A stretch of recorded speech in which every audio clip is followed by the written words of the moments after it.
Hey guys, Eastwood Prepper here. Today's video will be my 24-hour urban scavenger pack, so stay tuned, it should be a good one.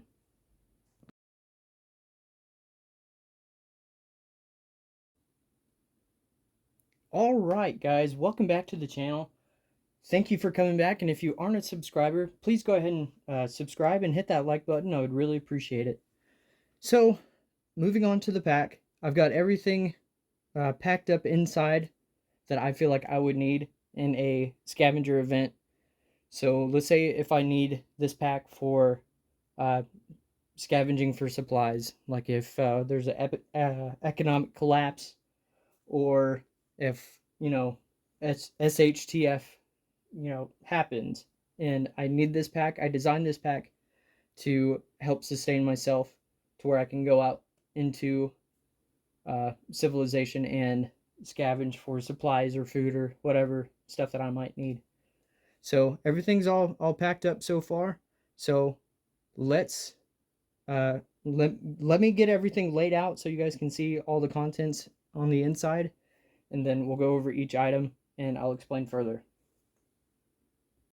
Okay guys, I have everything laid out so you guys can see it a little bit better, and therefore it'll be a whole lot easier to just point and explain as to why I have these specific items. So we're just going to start off with the pack itself. It's a Fieldline Tactical. This might get a little bit of grief just because I know whenever you're trying to have like a urban pack, it would be more beneficial if it's not tactical looking, because if it's tactical looking, people might get the assumption that you have training, and if you have training, you might have things that they wouldn't think of, and that's why people try to strive away from having tactical looking gear whenever it comes to urban packs.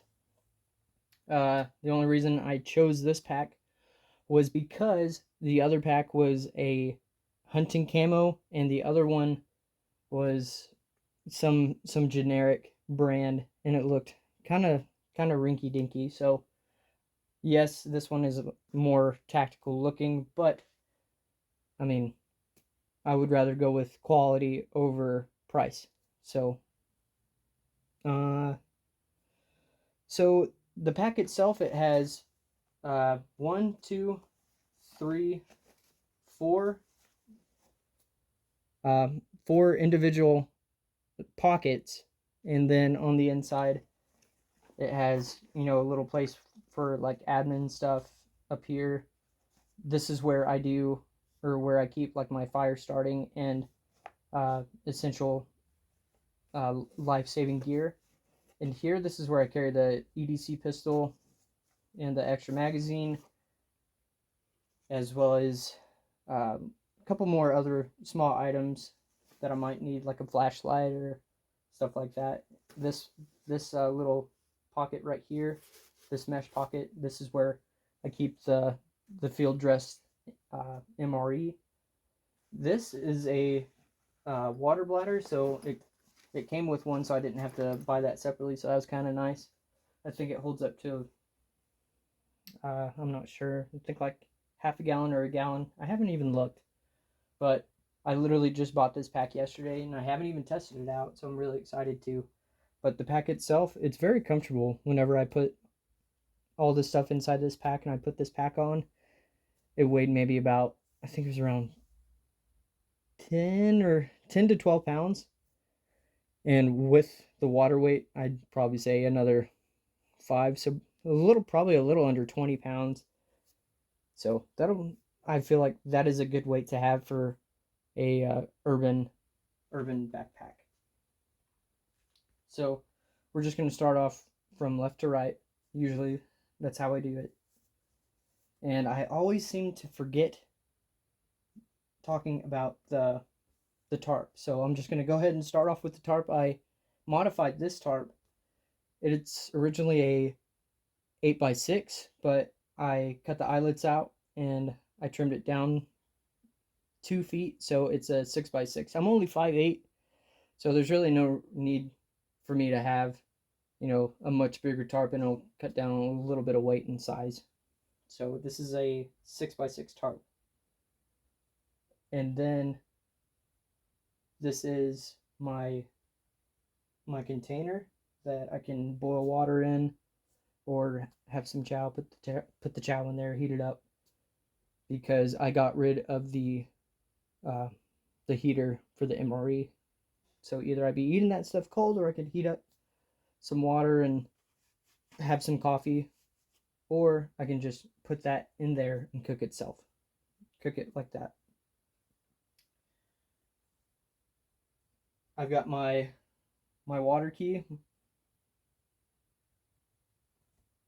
and then I've got my map of my state, and underneath that is the map of my local area. And on that map, I've got specific areas here in town that I can use this key for, so I can fill up the water bladder, or resupply the water. So there's specific locations on that map where I would use that this key would actually work for. And that's why you should always have a predetermined place that you would want to use your key. And then I've got my Linsatic compass, and then just a basic pocket knife. And moving on down, I've got my paracord, just a life straw, and 3 different colored light sticks. I do want the red, but they didn't have any, so I just went with the 3 colors that they did have. Just a basic pair of gloves for whenever I'm scavenging. There could be glass, it could be sharp objects, or the objects that I'm grabbing that could be rough. Just to protect your hands as much as you can. Small little flashlight. I have one of these at my work that I keep in my locker, and I keep one in my truck. This is a really, really nice little compact flashlight. The brand is Coast. I don't know if you can see that, but the brand is Coast. Just takes one little AAA battery, and you'll be good for quite a while. I mean, I haven't had to replace my battery for probably close to a month and a half now, and I've used it every single day. And then this is just a headlamp. Got my Gerber multi-tool. And then right here, on my last video for my EDC, I said that this wasn't really the best option for me, but because of the jamming that I've been having on it. But the issue that I was having was whenever I would fire, the first shot would be okay, but whenever the slide would come back, it would try to push the next round forward, but it would jam. It would basically jam like every other round.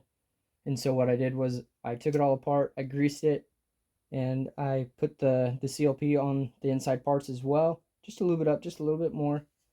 And I took it to the range 2 or 3 days ago, and I have not had any issues whatsoever. But I also changed the ammo brand.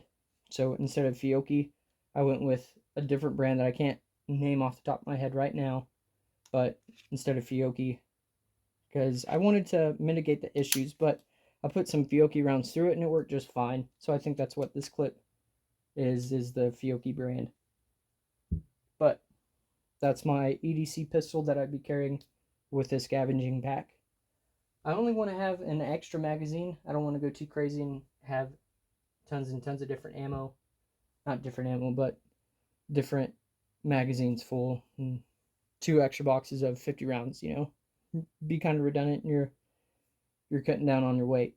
Or you're adding to your weight, not cutting down. And that would be not beneficial, because the whole point of this pack is to be light. Then down here, I've got my Ontario Rat 7. I've yet to use this in the field, but I'm super excited because on my next 2 days off work, I'm going to be doing a wood run for the winter, and I definitely want to get a video of me putting this Rat 7 in action. So I'm super, super excited. It's very sharp, and I like that it has this rivet right here on the back, and you can place your finger right here. So if you're processing wood, any type of carving, or processing game, it'll be extremely comfortable just to get that grinding or that slicing feeling with more control. So, and this handle is very, very nice too. So I can't wait to put that Ontario Rat 7 into action. Then I've just got a pin so I can mark off on my map where I've been.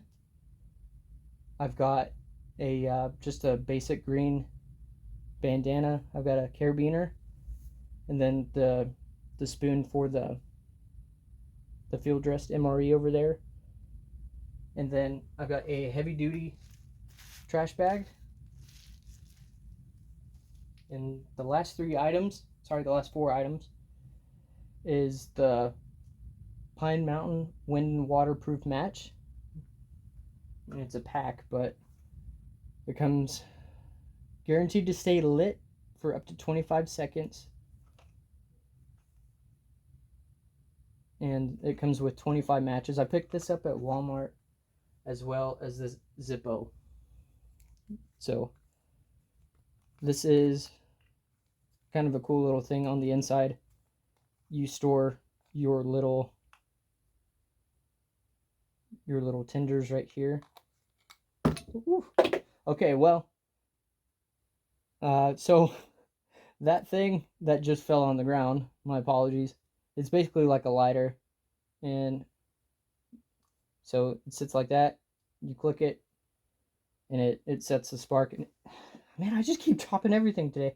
It sets that little thing on fire. Okay, that's what that does. And then moving on to the second to last item is just this little survival pack. It comes with a little bit of everything. It comes with some wire for snares, some duct tape, a Mylar blanket, some band-aids, and some cotton balls. It also comes with some safety pins, and then some extra line right there, extra cordage. And this bag itself is waterproof, so if I need to take this stuff out and put my cell phone in there, I can. And then the last item is just this little lightweight blanket. It is approaching winter season, so I might need to get something a little bit heavier, because this thing would probably not do much. If I'm indoors and I'm able to light some type of fire, it might be okay, but if we're approaching winter season, I definitely want to have a little bit more layers to wear. And you guys might be wondering as to why I didn't have cash on me. If we're in any type of situation like that, I feel like cash would be useless. And so maybe a couple little barter items, but the whole point of this pack is to go out and scavenge for stuff that I would need for myself and my family, then pack it up and bring it back. But I feel like in this situation, you would not want to have your ID. And the reason behind that is for OPSEC. If you don't know what OPSEC is, it stands for Operational Security. And that being said, you don't want to have your ID on you, because if you're captured, then whoever captured you will have your address. And if your family is at your address, it would be putting them at risk for harm or potentially worse. So that's why I don't carry my ID or a ID, or plan to carry my ID with this pack. So for OPSEC reasons, that's why. So this is my 2023 24-hour scavenger pack. This is a ultra lightweight pack. I'm very excited about it. I'm excited that I actually did this and put this in place. So if you like this video, please like, and if you haven't already, subscribe to the channel. I would really appreciate it. And thank you. And as always, be prepared, stay prepared, be safe.